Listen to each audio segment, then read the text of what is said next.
Assalamualaikum warahmatullahi wabarakatuh. Perkenalkan, nama saya Relia Paci dengan NIM 13142104. Pada kesempatan video kali ini, saya akan menjelaskan materi yaitu hakikat administrasi dan manajemen pendidikan. Baik, langsung saja. Yang pertama, kita masuk pada administrasi pendidikan.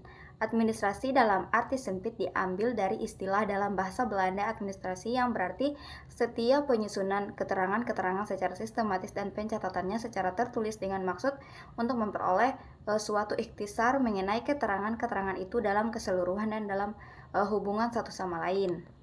Sedangkan administrasi dalam arti luas, administrasi adalah keseluruhan proses kerja sama antara dua orang atau lebih yang didasarkan asas tertentu untuk mencapai tujuan yang telah ditentukan sebelumnya.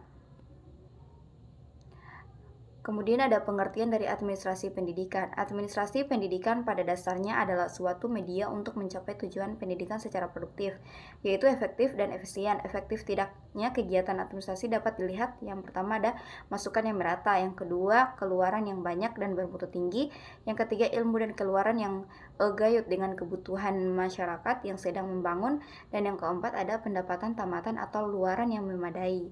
Sedangkan efisiensi dapat dilihat pada kegairahan atau motivasi belajar yang tinggi, kemudian ada semangat bekerja yang besar dan juga kepercayaan berbagai pihak, dan ada pembiayaan waktu dan tenaga yang sekecil mungkin tetapi hasil yang besar.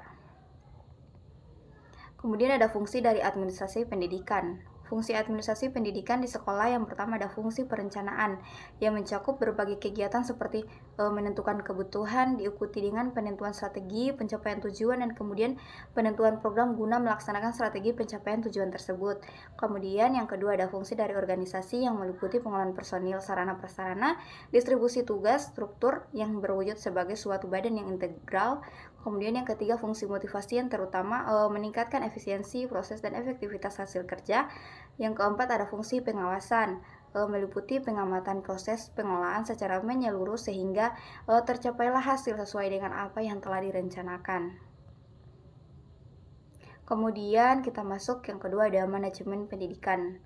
Secara sederhana, manajemen pendidikan adalah suatu lapangan dari studi dan praktik yang terkait dengan organisasi pendidikan. Manajemen pendidikan merupakan proses manajemen dalam pelaksanaan tugas pendidikan dengan mendayagunakan segala sumber secara efisien untuk mencapai tujuan secara efektif. Tujuan manajemen pendidikan adalah memastikan pelaksanaan pendidikan dilakukan secara terencana, sistematis, dan dapat dievaluasi dengan benar. Produktivitas, kualitas, efektivitas, dan efisiensi menjadi fokus dalam mencapai tujuan tersebut. Kemudian ada prinsip dari manajemen pendidikan. Douglas merumuskan prinsip-prinsip manajemen pendidikan, yaitu yang pertama ada memprioritaskan tujuan di atas kepentingan pribadi dan kepentingan mekanisme kerja.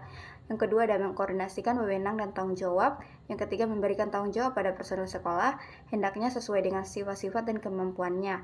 Yang keempat mengenal secara baik faktor-faktor psikologis manusia. Yang kelima relativitas nilai-nilai.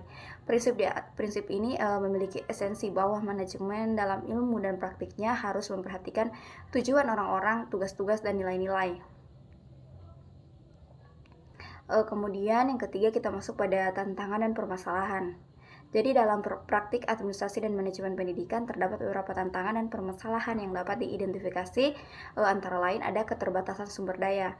Jadi tantangan terkait dengan keterbatasan anggaran, fasilitas, dan tenaga pendidik yang dapat mempengaruhi kualitas penyelenggaraan pendidikan.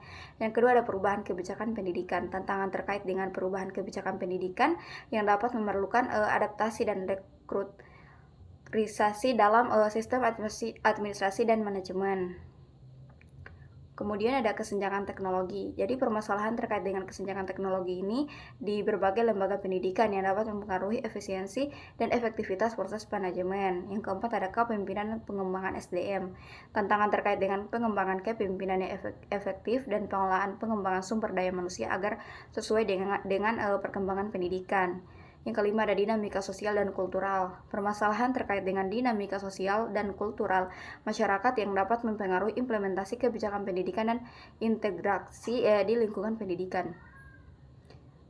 Jadi untuk mengatasi tantangan-tantangan dan permasalahan dalam praktik administrasi dan manajemen pendidikan perlu dilakukan pendekatan yang holistik dan terencana.